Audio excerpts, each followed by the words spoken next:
Wouldn't it be wonderful if we could teach the gullible to never be so comfortable with lies they eat like comfort food? To disregard the bogus claims and pseudoscientific claims. Can you imagine just how much indeed the world would change? No more political predators playing on the populace with ilkes and plots to shift and kill metropolis. No more villains with the title in the Bible holding phony temper Bibles like the stuff they teach is vital. Imagine it was normal to have to prove a claim you make. And folks really feel ashamed to express some content that was fake. It's not to say we never make mistakes. It's just to say we go out of our way to show the evidence it takes. Remain skeptical while you travel the road. The reason stay strapped with logic and facts. That's what it is, yo. Keep reality intact to help the truth grow. Question every claim, especially the ones you believe in. Remain skeptical while you travel the road. The reason. Good afternoon. Welcome to Road to Reason. I'm Alison Dunleavy, and this is Grace Tolini. Hi, everybody. Glad you could join us this afternoon. Grace, how are you doing? How was your weekend? I'm doing fine. Great. Good? I'm a little bit tired today. You partied too much last night? I did. I was at a CFI event, and it was open bar, which is good. And if you guys haven't heard of CFI, this is an awesome organization. It's based out of New York, but there's a DC office and it's Center for Inquiry. And they have great outreach programs. It's a secular organization. They have great authors come through, special events. I've seen Richard Dawkins through that event, Penn Jillette, Christopher Hitchens when he was still alive came through. I think we've been to a lot of the same events. Last night, the guest speaker was Jeff Charlotte, who is really cool. He wrote a book about the family, the C Street Mafia in Washington, D.C., a political book about the Christian infiltration of government in D.C., which is really interesting. So just on a side note, I'm sure you're a member of CFI DC, but for anyone who's watching, if you're interested, it's a great organization, Center for Inquiry. You can Google it or contact us and we'll give you the information. And it's great people and a lot of great fun. So there was that. But let's get to the news. Oh, yeah. This Week in Atheism. This Week in Atheism. The great thing is there is always something that's like insane that we have to go over. So there's never a lack of content here. Right. The first thing I wanted to talk about, I have to say, I love this Pope. Pope Francis is like the best thing that ever happened to atheists. Like, I love this guy. And I was glad to find out that atheists can go to heaven still. Which, I feel like the Catholic Church comes behind this guy like, no, this is not what he meant. Right. He's like, who are we to judge the gays? And right. Like, no. Right. What's the big deal about abortion? Bill Maher likes to say, joking, that the Pope is an atheist, right? Yeah, just like Obama. I love it. Right. And I think he's very liberal-minded, right? And he comes from Argentina. He's a Jesuit, so a little bit more open-minded than the conservative Catholics.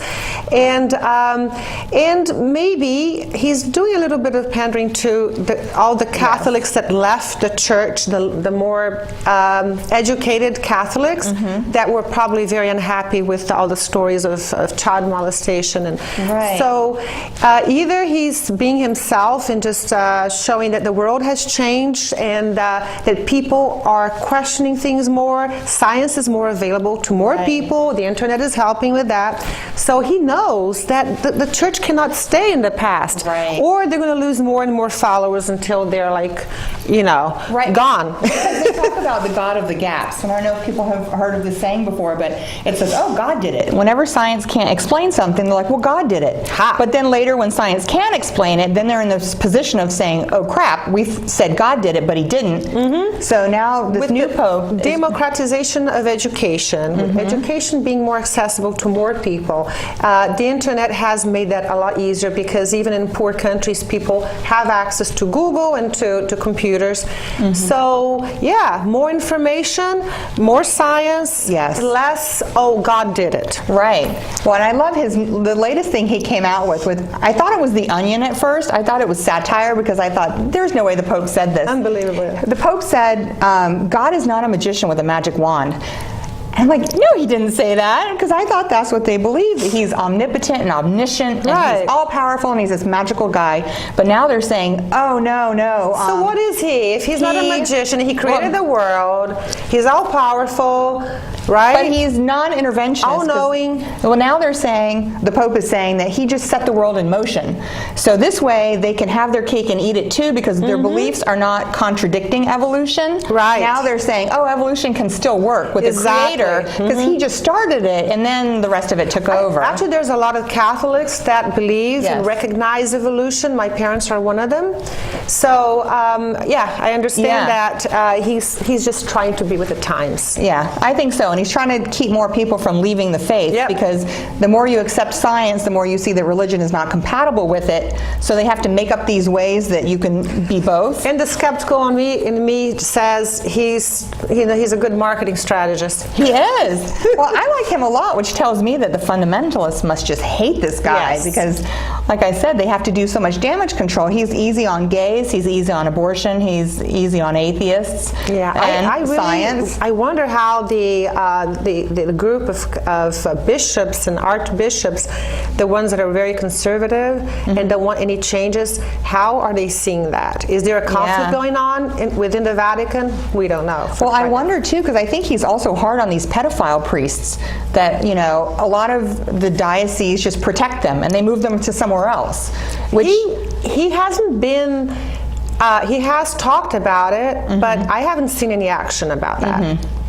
You know, I've heard some things, but I can't cite them offhand. But Right. it's just funny to me, because if you had a corporation with rampant pedophilia and child abuse like you see in the Catholic Church, they'd be shut down in a minute. If, God, if yeah. Ronald McDonald were molesting children in the bathroom at McDonald's, you know, they'd be rid of that quick. Like, that would Exactly. not be okay, but everyone's like, oh, it's the church, you know. Oh yeah. People It's excuse different. a lot of It's things excused. because it's such a powerful institution, so old, so traditional. And I have discussed a lot with my Brazilian friends that are Catholic. I have had discussions about that. And I sense that, you know, it's just a few bad apples. They say that Right. a lot. Just a few bad apples, and it's really Tell an that to the excuse. children who are being abused, and I feel like there's a lot of protectionism that goes on in the Yeah. name of religion that Definitely. protects child abusers. And my favorite example of this, and I think we've talked about this on the show before, is the Hasidic moles, like in New York City, the Hasidic Jews who still perform circumcision by cutting the foreskin and then they suck it off with their mouth, which I guess is not exactly no pedophilia, but it's child abuse. And no hygiene. no you know? hygiene, and some of these priests or moles have had herpes that has led to the death of these children, and it's not prosecuted because it's protected as a religious right, and we can't offend their religion and can't Well, the prosecute whole it. circumcision, male circumcision thing, well, for female, Female, at least too. it has been greatly reduced, but Right. the whole male circumcision is another topic for another day, but it's based on religion too. Well, and you have to see these. We have some images to show you. Speaking of child abuse in the name of religion, there's this ceremony that Muslims participate in, and it's to commemorate the death of Prophet Muhammad's grandson. And what they do is called the Day of Ashura. Here are some pictures for you. What happens is the children, they have huge knives and all these blades. They're cut in this idea that their blood will cleanse their sins. And we have some other pictures too of like an infant. These people have scalpels and knives, and they're slicing open these infants who are terrified. Horrible.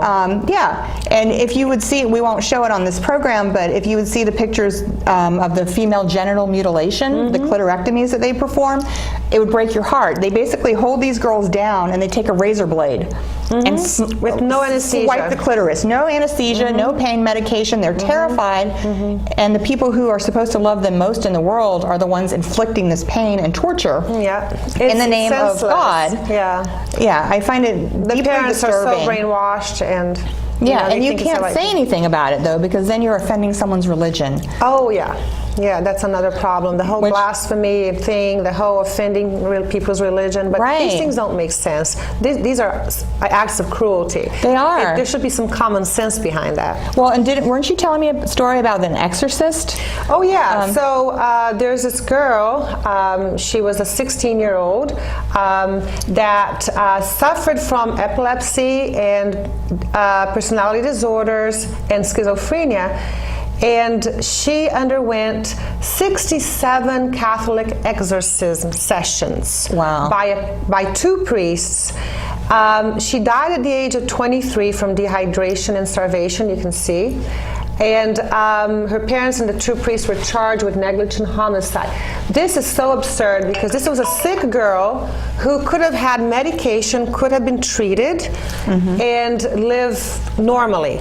So this is how religious ignorance interferes in the lives of people. And in this case of a child, of a teenager, the parents were responsible, the parents' ignorance. Yes. And so we see so many examples of that, and we are parents, and for us it's just horrific to see that. It is.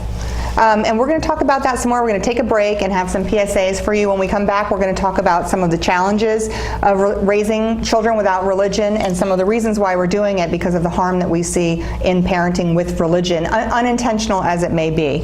And we'll be back with that after some short messages. This is Richard Dawkins. Doing commercials is unfamiliar territory for me, but I'm inviting you to watch Road to Reason, a skeptic's guide to the 21st century, on Fairfax Public Access every Sunday. Each week the hosts tackle wishful thinking, religion, pseudoscience, and the harm they cause, with a combination of facts, humor, and community involvement. They challenge believers to defend their faith and give you, the skeptic, a voice. With live call-ins for viewers and streaming on the World Wide Web, there's never a dull moment. Don't wait. Look at them now on Facebook and YouTube, and remember to watch Road to Reason, a skeptic's guide to the 21st century, or there'll be hell to pay.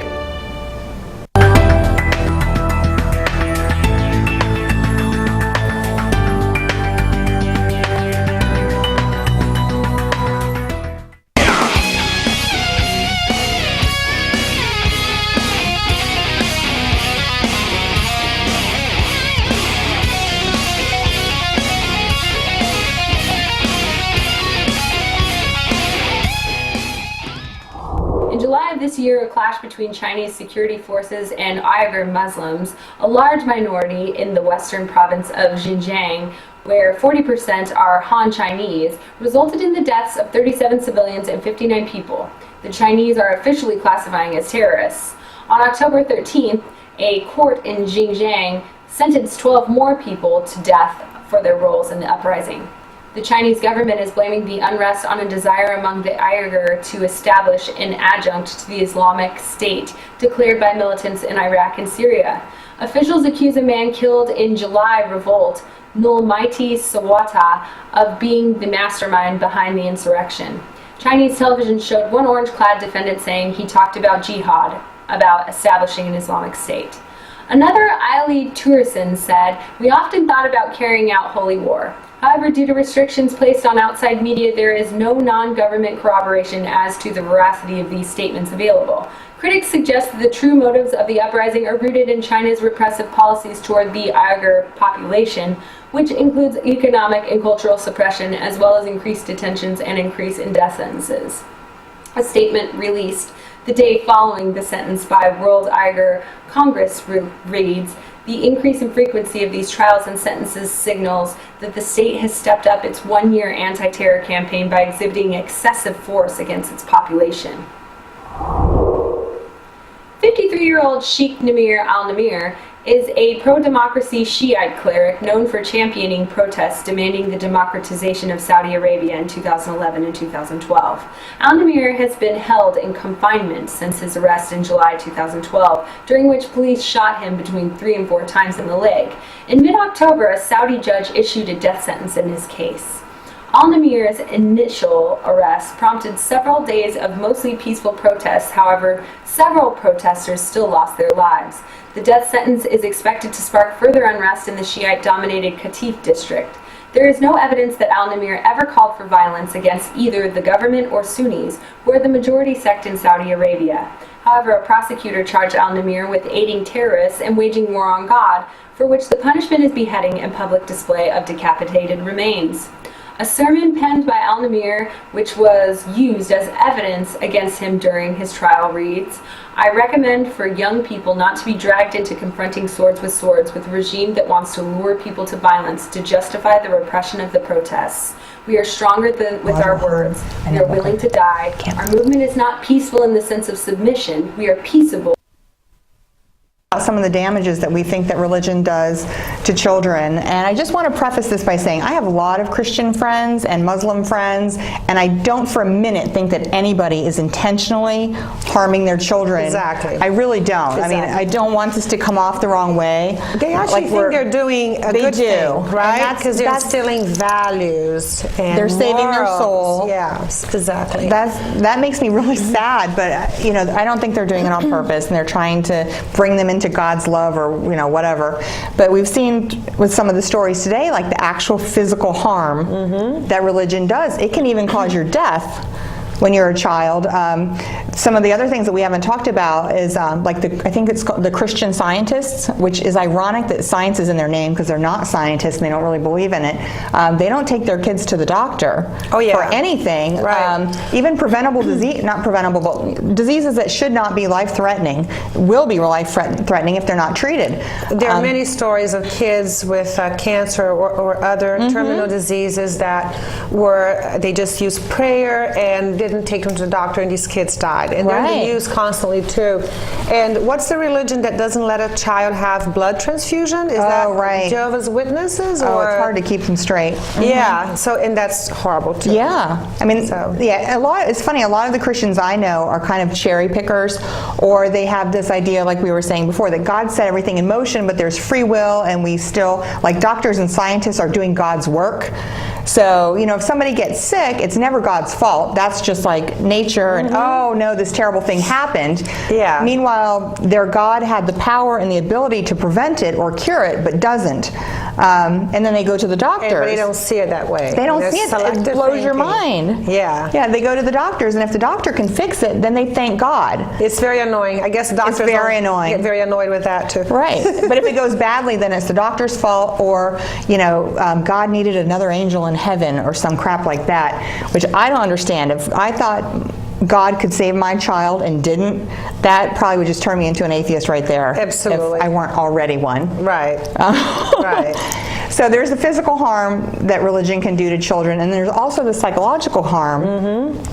By instilling fear and guilt, right? Yeah. Even in the Christian religion, the idea of hell, you're going to hell, it's very terrorizing for children, especially they cannot process that yet. And guilt that whatever they do, and kids make mistakes, they're playing, kids are kids, and so if they do something that they think God is going to be judging them and God is watching them, I think that's just terrible. Yeah. And there's a lot of shame about the body that's instilled, like that you should feel, sinful for these biological urges that every mammal has.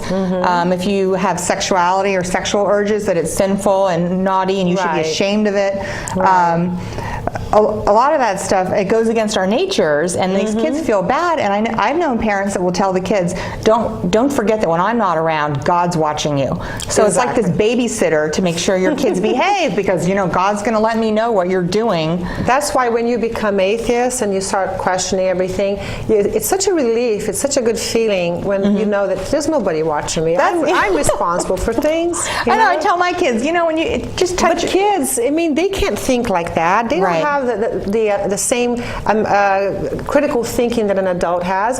Yeah. So they do believe what their parents say. do. That's the figure of authority. The priest or the teacher, or the Catholic, when it's a religious school, the teacher is saying that, the parents are saying that, the grandparents are saying that. Everybody must be right, you know? So as a child, I was indoctrinated religious, Catholic, so I remember, this is what is right. They have to be right. Well, and it's funny because they brainwash them from an early age. That's how you get them. You have to. You have to, because my children obviously were not raised with religion, and we'll talk about that later. But when I tell my children now, here's what these people believe, I mean, they laugh until they can't breathe. Because if you try to tell a 10-year-old about transubstantiation, like, hey, sweetie, this cracker turns into Jesus, they're like, nuh-uh. It's really funny. But I've been to religious... religion survives because you perpetuate perpetuate religion by Right. teaching the next generation, right? Right. And they're going to teach their kids. That's how it survives. It does, right? And also because we're not allowed to, we're not supposed to criticize it. Oh, you cannot ask questions. No, and it's like the emperor's new clothes. If people are familiar with that story, you know, the emperor's going around naked, and everyone's telling him, "Oh, your outfit is beautiful. Your clothes are beautiful." And there's only one little child who goes, "What are you all talking about? This guy's naked. You're crazy." A lot of people that that had religious classes in school, they remember that if they asked any questions, questioning something, but this doesn't make a lot of sense, that the priests or the teachers would shut them down. Oh, yeah. Shoot them down immediately, like, don't ask, you know? Yes. So I remember when I was 13, I went to these Sunday classes for not Catholicism, what's the thing after baptism that you... Confirmation? Confirmation, I think. So I was 13, and I had a friend who was also very skeptical like me, and we just hated the classes, and we were playing ping pong when we were supposed to be listening to, you know, we didn't take it seriously because I was always very skeptical. Yeah. But some kids are not because they're afraid. Right. Afraid of asking, and when they try to ask, they are just cut off. There, right? and some of them are kicked out of the family. I mean, there's harsh consequences for refusal to conform, you know, and they also use the carrot and the stick. There's the promises of heaven and the threat of hell. So between the promises and the threats, you know, you conform, and it's like you were saying earlier, when there's an authority figure who's telling you, this is the truth. And I read an interesting quote the other day that said when children are growing up being taught English, they don't know to stop and say, well, why aren't you teaching me German? Because it's all you know, and you can't really challenge it. And in a minute we'll show you a clip from a movie called Jesus Camp, which was filmed a long time ago, and I believe these people are Pentecostal, which is, you know, an evangelical sect, and they're pretty insane, and it's just child abuse. It's child abuse. Complete child abuse. You know, even Richard Dawkins, he says that indoctrinating children to religion is paramount to child abuse. It is, and you'll see in this clip, these kids are literally shaking and crying because they're so afraid that the devil is coming for their soul. It's hard. So of course they're going to conform. But if we can cut to that.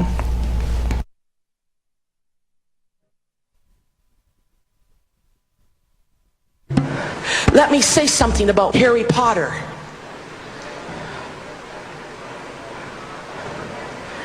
Warlocks are enemies of God. And I don't care what kind of hero they are. They're an enemy of God. And had it been in the Old Testament, Harry Potter would have been put to death.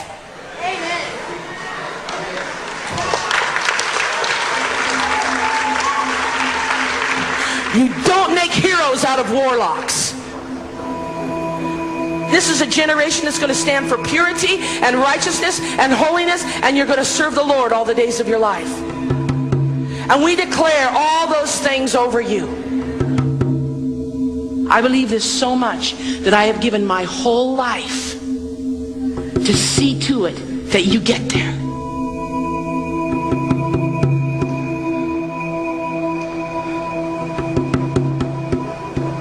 I sense in my heart tonight what I heard the Lord say is that there's some kids here that say they're Christians, that go to church all the time, but you're one thing when you're at church and you're another thing when you're at school with your friends. You're a phony and a hypocrite. You do things you shouldn't do. You talk dirty just like all the other kids talk dirty. And it's time to clean up your act. Come up here and get washed. Because we can't have phonies in the army of God.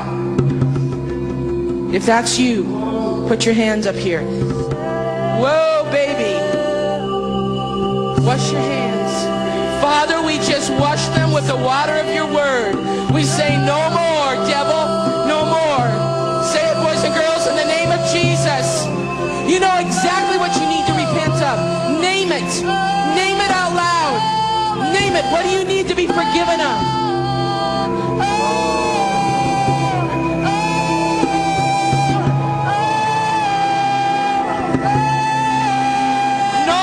Wishy-washy. No more hypocrisy. Now you go somewhere and pray and you start doing some repenting here.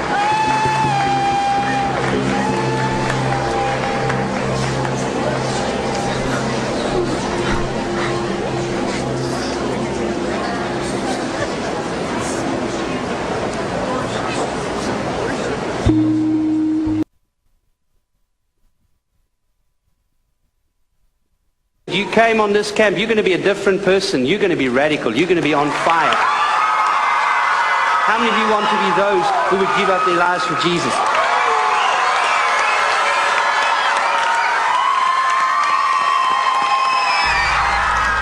So have you seen that whole movie?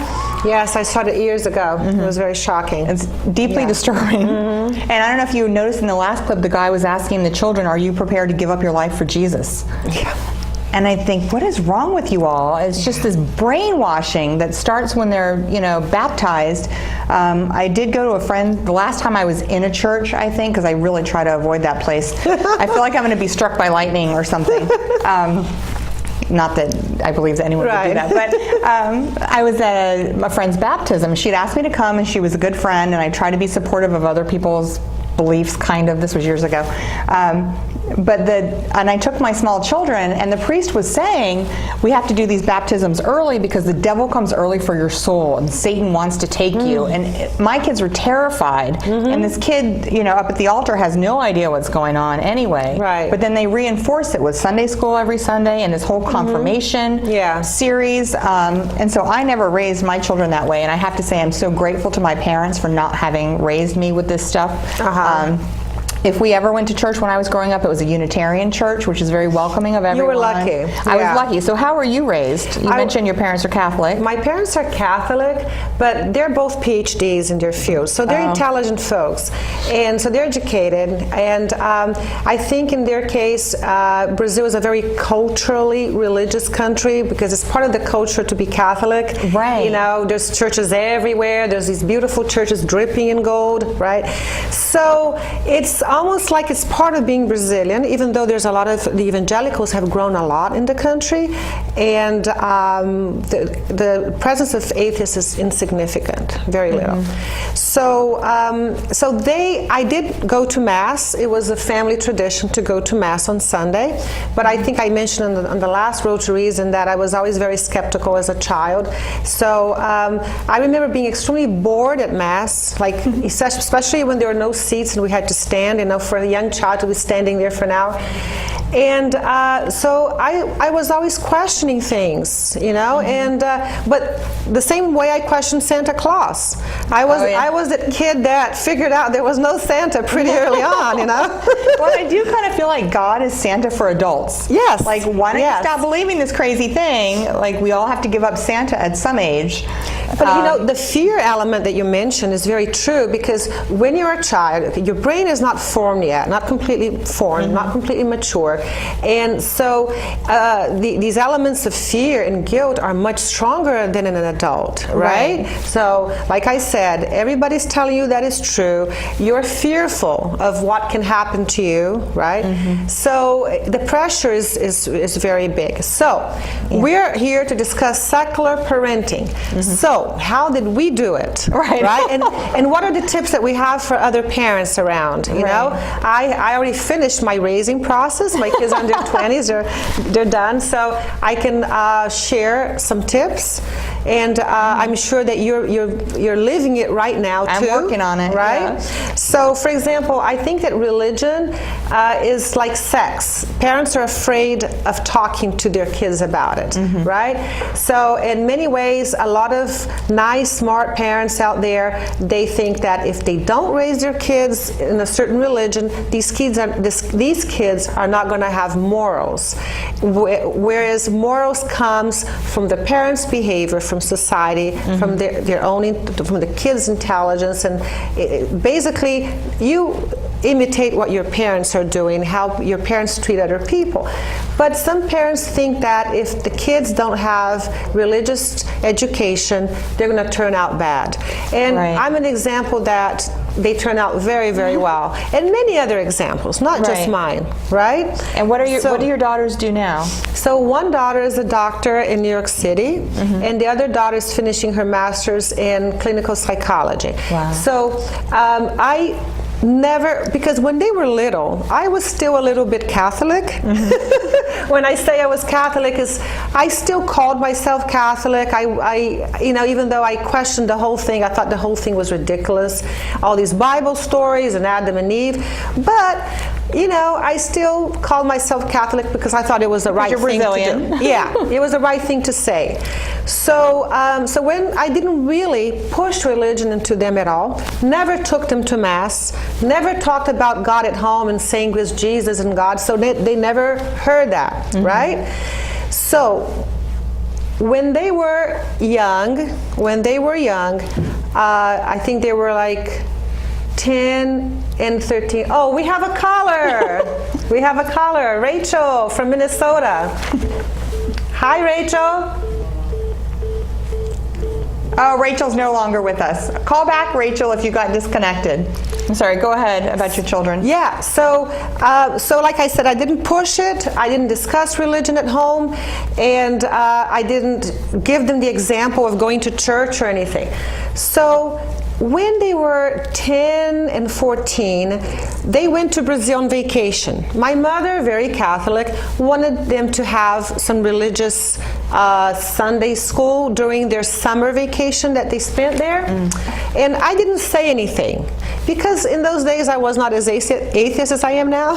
Yeah. Well, it's good for them anyway to get exposure. And I thought exactly what I thought. Let them learn these Bible stories, these biblical stories, and let them come to their own conclusion, right? So they went, they came back, they never talked about it to me. Yesterday, knowing that I was coming to the show, I called my 23-year-old and I said, 24 now, and I said, unless she'll listen to this, she'll be, Mom. So I asked her, how was your experience at that religious Sunday school that you went in Brazil? How did you feel? She said, Mom, I was very bored. It was very early in the morning. I was so bored. I couldn't understand it very well because her Portuguese is not 100%. And that's it. So it basically had no effect on her, which is interesting. So funny. Okay, it looks like we do have another caller. Hopefully he's still on the line. Craig from DC. Yes. Hi, Craig. How are you? Hey, I'm good. How are you? Good. He's our Great. Facebook friend. Your story kind of seems a little similar to mine, Grace. I grew up Protestant, and when I had my children, I was, I guess, a little bit religious, and my mom took my kids to church also. And one day, when I was on the verge of being atheist, I got them to read the Bible from Genesis, and I had them read it for like a couple of hours, and they were like, Dad, people really believe this? I was like, yes, people really believe this, and I think that's what really put me over the edge. I'm like, this is the craziest thing. They say that's the best way to make atheists is to have people read the Bible. Yeah. So that really works. Did that have any impact on your children long term? Did they consider religion at all? They don't consider religion at all. Great. Yeah. And they're doing well in school. I have one in the Marines, one in college. Oh, wow. One in middle school, and it's I would rather raise them without it, because when I grew up, I had a lot of wishful thinking, and even when I was in my 20s, it was things that I could have done, but like the Protestants say, give it to God, and I gave it to God, and I let it waste away. Yeah. So Craig, I have a question for you. How do your kids deal with other religious kids in school, for example, or among their friends? Can you hear me? Oh, we may have lost him. We lost him? We lost him. Okay, but that's another topic. Yeah. Even if you raise your kids without religion, right? how do they deal with their friends that are religious and the criticism they can get about them? Well, and I find that because my children are much younger, and I'm still doing the parenting thing. You're on the other side of the field, which is funny. And I have 3 sons, and you have 2 daughters. But I think we live in a really great educated area. The whole D.C. metro area, I don't think is representative of the country. It's a bubble. It's a bubble of intellectuals, and some of the wealthiest cities in this country are in this area. Fairfax, where we film, is one of them. Fairfax County, Virginia. So I don't think there's as much of a problem raising children without religion. If we lived in the Bible Belt, in a small town, we probably our kids would get a lot of criticism. I think it could be dangerous. Even I've heard that a lot of teachers are even afraid to teach evolution. Oh, Craig's back. Yes, I'm back. Yeah, so what was your question, Grace? Yeah, how do your sons deal with other religious kids? Have they ever been criticized for not believing? Yes and no. It doesn't seem like a big deal right now, but especially my youngest kid, he will express himself, and I think he has a few converts in middle school. That's funny. Yeah, and my 18-year-old, he doesn't really discuss it. He'll discuss it with us. And my 20-year-old, he doesn't discuss it either. But my little one, he's the most vocal of the group. And I guess he's so charismatic, he has a couple of converts on his side. Oh, wow. Interesting. That's like my son, who's 10. Right. In elementary school. Right. My son does the same thing, because the little kids in his class will tell him, oh, I'm going to heaven, and I'm going to dance on the streets of gold in heaven. Oh. And my son says to him, like, how do you think they're going to get a cement mixer up there? How are they going to lay these roads? And then the little girl's like, oh. I mean, they don't ask these questions at Rachel's all. on hold. Should we talk to Rachel? Well, thank you so much for calling, Craig. Please Thanks call a lot. again. You're welcome. Now we'll have Rachel from Minnesota, if she's on the line. Hey, Rachel. Is she there? Okay. Stand by. We'll try to get Rachel if we can get through to her. And see if she has children, how she's raising them. So I have a story about my daughter when she was 13, my oldest daughter. So we were in the car, and remember, I didn't push atheism. I didn't really talk about it. I had this feeling that they could decide on their own. But of course, I was leading by example, which means I wasn't really teaching them anything about religion. So we were in the car, and suddenly the religion conversation came up, and there was 2 other people in the car. And somebody asked about God. So my 13-year-old turned to us and said, the idea of God was invented because human beings could not explain natural phenomena. And I looked at her like, wow, Where did she get that? I didn't tell her that. And I remember she had a very good science teacher in Potomac, Maryland. And I have a feeling that he was teaching evolution. And she was probably thinking, and she came up with that, and I thought it was fabulous. Well, what's interesting to me is that, and we're going to talk to Rachel after this point, but I just wanted to say it's interesting to me because in a lot of these schools, they teach Greek and Roman mythology and say that the reason that people accepted these gods, the god of war and thunder and lightning and whatever, is because they couldn't explain natural phenomena. Right. But then there's this leap where they don't understand that all the current religions are just doing the same thing. It's just one fewer god, but it's the same thing. Yes. We can't explain life and death, or maybe we can, but they use God to explain things they can't explain, just like the Greeks and Romans did. So I would actually like to see a push by atheists to say, if you want to teach creationism in school, which is the same thing as intelligent design, about which there is no intelligence, it's just a euphemism. But you know what? Let's teach it, and let's teach it as mythology the same way that we teach Greek and Roman mythology, because it's all made up. So if you want it in the schools, let's go there. Let's take it to the schools and teach it for the fiction that it is. Exactly. But anyway, let's go to Rachel if we still have her. Hi. Hi, Rachel. Hi. Okay, so where do I start? Well, my husband, he grew up Pentecostal. He lived in Mississippi. We're in Minnesota now. Wow. And he's told me like stories about snakes and all sorts of stuff in the church. And my kids, I have a 7-year-old and a 4-year-old, and I sometimes don't know really how to approach them with religion because, you know, they've of course been threatened with hell from students, and even up here in like liberal Minnesota, there are still, it seems still like most people are like religious apologists. Like they still want to propagate the heaven and hell thing, even if they say they don't believe it. I don't understand that. Yeah. But, and like my son, when he says, "Oh my God," like I don't really care, but we still get really dirty looks.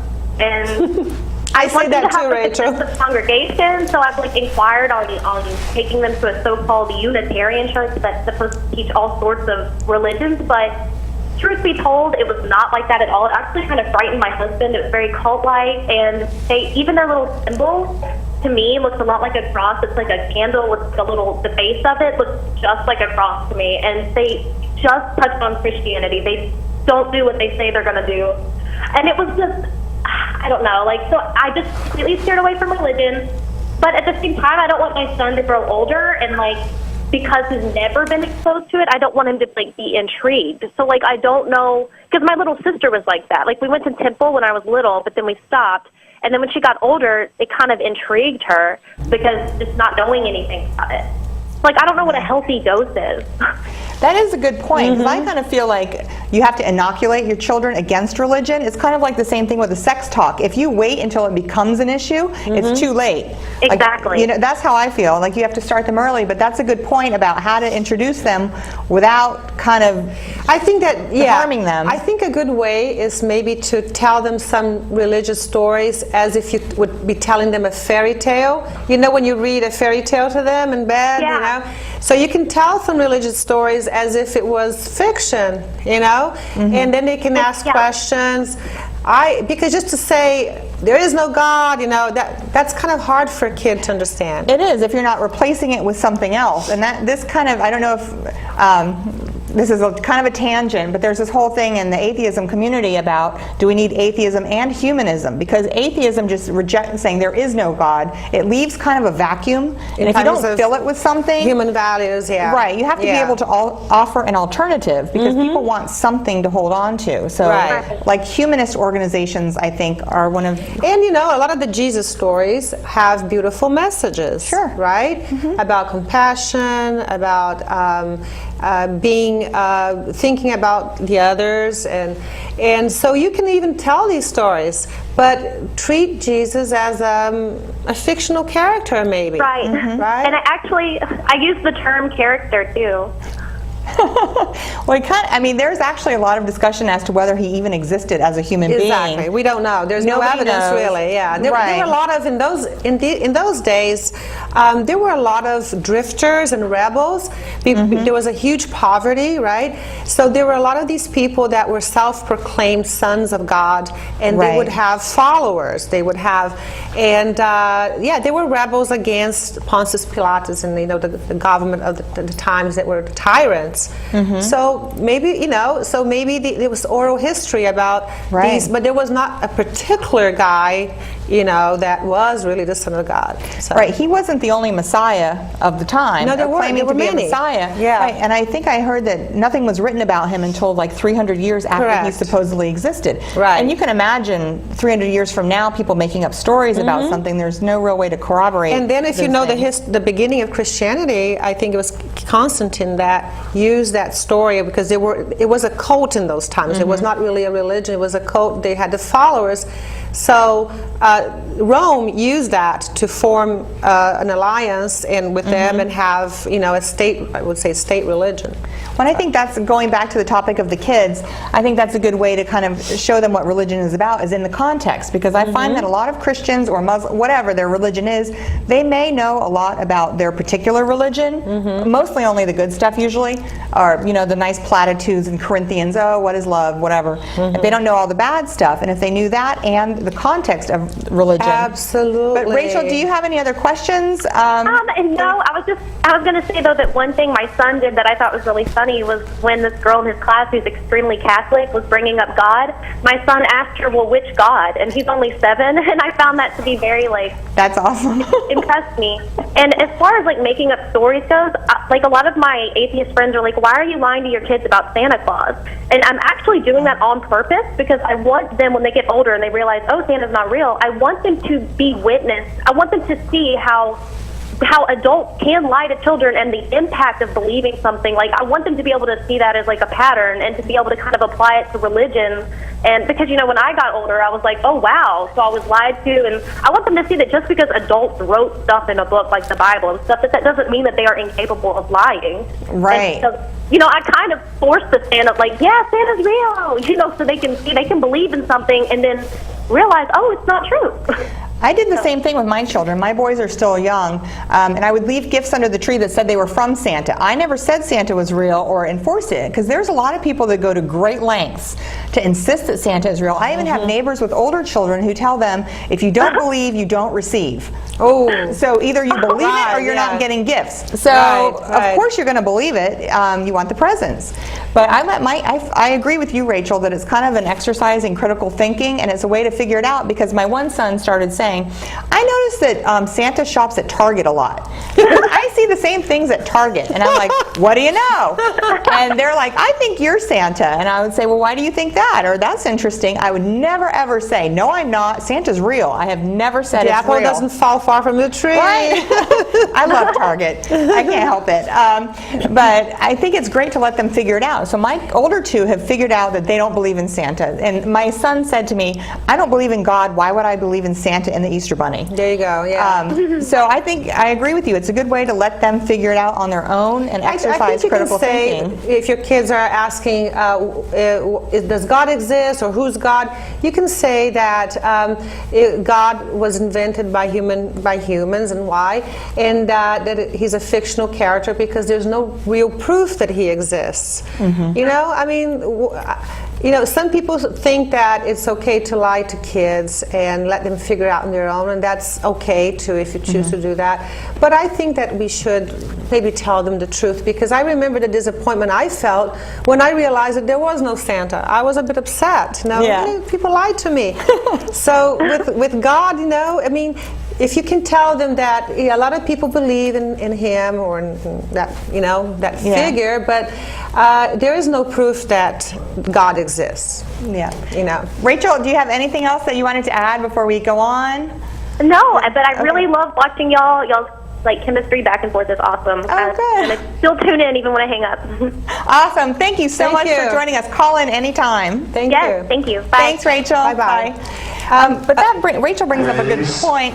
Alison. Oh, it's God. Oh, that's the voice of God. No. We're in trouble. I'm now the flying spaghetti monster. I'm more kid-friendly than ever. I taste good and delicious.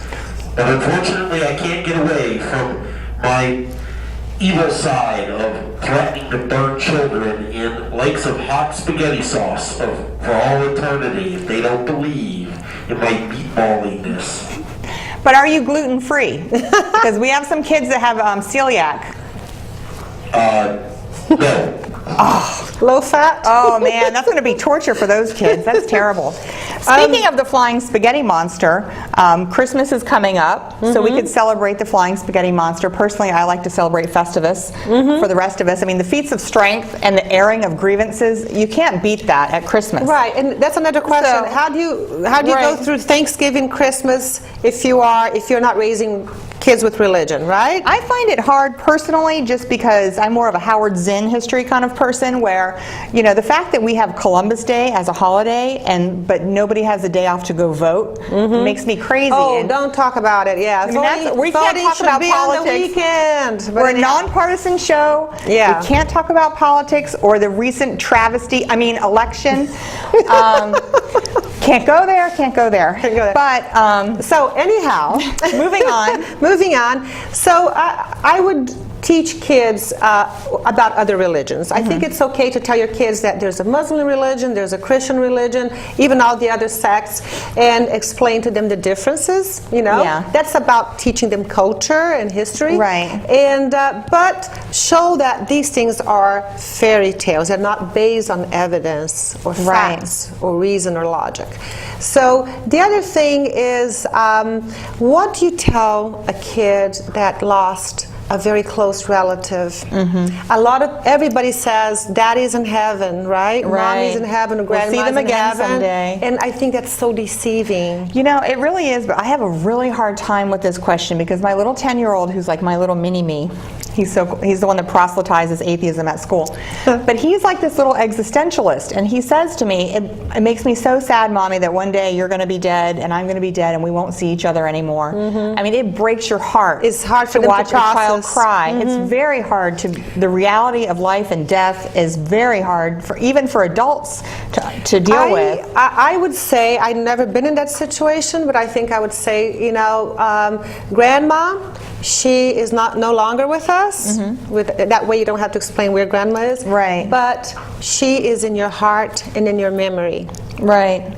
That's kind of what I go with. We'll always have our memories, and I tell my children, you know, it's going to be a long, long time before you need to worry about this, and you know, we have to live our lives every day to the fullest. And this goes back to, it cracks me up that there's this idea that atheists are so angry, and I find we're not angry. No, like I find that my fun. atheist friends, I feel like we live every day to the fullest because we are hyper aware every single day from the minute you wake up that life this is now. It. This is right. it. Yeah. So it's important to be kind to each other now and to make life happen. Because I read something, it was Mark Wahlberg, I think it was, who said this, that, you know, he used to be kind of a thug and a fighter in his younger days, and he was telling a story about how he beat some man to a pulp and broke all these bones and everything, but then later he atoned to Jesus Christ and he was forgiven, so it was okay. Yeah. It's like you never atoned to the person whom you hurt, and you think you have carte blanche to do anything. No, like praying and asking God for forgiveness does not let you, you know, you're still with fault. You are, right? and You're still I at fault. And atheists answer to each other and to society and to our own sense of morality. And if you look, I know I've said this before, but if you look at federal prison statistics, the percentage of atheists, and you know, in the large population, non-believers are like 16 to 20%. People who will say that they are non-believers, which a lot of people won't even come out and say it. But in the prison population, it's 0.07% of the federal prison. Yeah. It's a huge disparity because atheists are not criminals, and just because we don't believe in this stuff, we're still good people, raising our children to be respectful. Most atheists I know are very smart, enlightened people. And now, back to the kids, I think it's also good to teach your kids about science, give them access to science in terms of, for example, show them the show them Cosmos. Watch Cosmos with them. That's fabulous. We watch that with my kids. Right? Yep. Show them magazines about science and just talk about science. And when they get a little bit older, introduce them to some free thought websites. You know, that talk about atheism, humanism, and, you know, all that. And there's also a camp, I know we talked about through Quest. CFI, right, the Center for Inquiry that we were talking about before, out of New York, has a summer camp for kids. Oh, wonderful. Which is Camp Quest. And I know it's not very cheap, but if you can afford it, right now there are 14 camps around the country, and also one in Switzerland and the UK. Yeah. So there's a lot of camps. When I feel like the Jesus camp clip that we showed earlier, I don't think that all Bible camps are like that, but I know that a lot of people in this area send their kids to vacation Bible school. It's all like, VBS, this, that, and the other. And I had a friend that actually told me, you really need to find Jesus so we can go shopping during the day, so that we can just go drop our kids off and get a break. And I think the churches know that moms need a break. Right. And so, hey, let us indoctrinate your kids while you go to Starbucks. And it's very tempting to do that. It's very tempting. I never did it. But you see, you know, the allure of that. And also, especially for the kids, there's all these communities and activities that involve religion, and they run the risk of being left out if they don't join the Boy Scouts, which there's a lot of indoctrination there going on there too. And I want to point out that like there's some schools in some southern states that are teaching creationism to kids, which I think is child abuse in a way. You're teaching something that's not true at all. On the other hand, England has been teaching atheism to kids since 2004. Which is so funny because they have a church. Europe is a lot more secular than the U.S. They are. Right? They are, except for Europe's not so much with the blasphemy laws. In Ireland. But is that valid? Is that I think reinforced? Ireland has a blasphemy law, and then most of the other ones are Middle Eastern countries. Oh, yeah. And there was actually a thing recently, this was so disturbing. It was in, where was it? I think it was in India. This Christian couple living in India, they were natives in India, not Native Americans, but anyway, they're not that kind of Indian, regular Indian. Anyway, they were pushed into a kiln and burned to death. That was disgusting. Over allegations that they had desecrated the Quran. Meanwhile, it turns out that the owner of the kiln where they worked claimed that they owed him money. And so in retribution, he went and told a mob that this couple had desecrated the Quran. This angry mob went and murdered these people. 40 people have been arrested, including the owner, in connection with these deaths. Good. They burned them alive for the sin of doing something to the Quran. And I think even in the South here, there's the concern that if you burn the Bible, there could be physical retribution. Yeah, I hope that before I die, I see some of this stuff ending, because it's just crazy that you victimize anybody for their beliefs. Right, and is your belief so fragile that you can't stand for it to be challenged? I think that says something about the belief, because I have some Christian friends, and I have actually a lot of Christian friends, and I love them dearly, and I think they would be fantastic people with or without their religion. It really has nothing to do with their character. But we can have discussions because they're so comfortable in their faith that they don't mind discussing it with me and telling me what it's like for them. Right. And we can have conversations and still be friends. Yes. And teach our children different things. And I do want to say, we're going to be ending the show in a minute, but I think it was Dawkins who said there's no such thing as a Catholic child.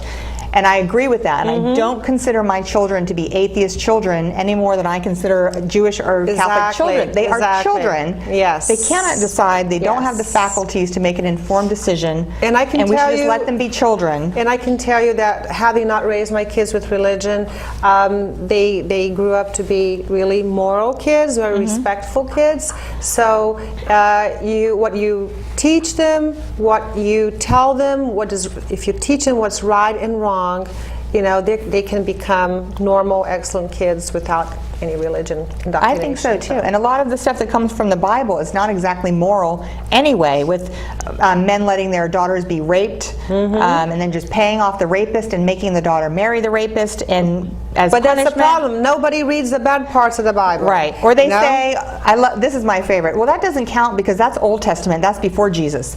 But Jesus specifically said, or it's attributed to the person that they're saying is Jesus, my arrival does not make moot any of the other laws that were in place before me. I'm not here to rewrite the record. This stuff still stands. Exactly. So these people that would like to think that the Old Testament doesn't matter, that it's only the New Testament, and I'm sure they'd love to do away with Deuteronomy and Leviticus, which are particularly nasty. I'm sorry, that still stands. Right. So if you want to, and there's this great this children's book series I saw online. It's called Awkward Moments from the Bible. Oh yeah. And it's like the stories you don't hear in Bible in school and Sunday school. And that's why I think so many people think that God is loving, loving God, a benevolent God, because they only see the good parts of the Bible, and they never read the Bible. Well, it doesn't. It's not good for business to tell people what's really in the Bible, and even you're allowed to punish and beat your children if they're blasphemous or if they talk back to you, they're disobedient. There's one line that says, "Happy is he who dashes the little children against the stones." Right. It's murdering your children, and even Abraham and Isaac. If God told me to murder my child to prove my faith, there's no way I would do that. You wouldn't have to stay the night at the last minute. Who does that?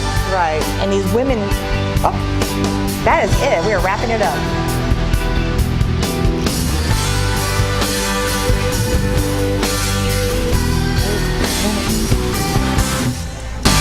Anyway, thank you. Thank you, for the everybody. conversation. Thank you. We could go.